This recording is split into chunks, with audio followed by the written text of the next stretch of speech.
Yan, gagawa po ako ng pansit.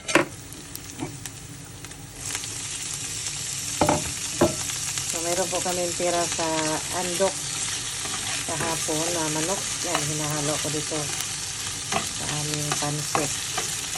Diba? Yan. Pintahan natin ng yan, lagyan natin ng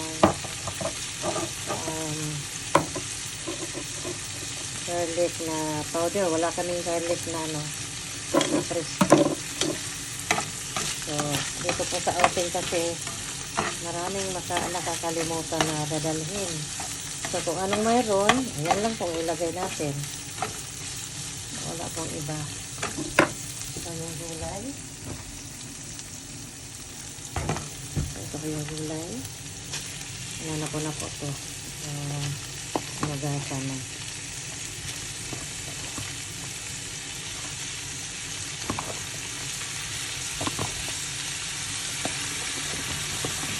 Yung iba po nakadagat.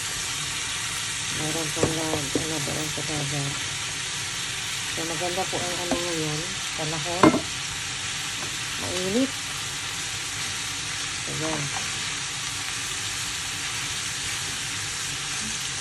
Ito po yung aking para sa pansit. Yan. Pabayaan lang po muna ito. Yan.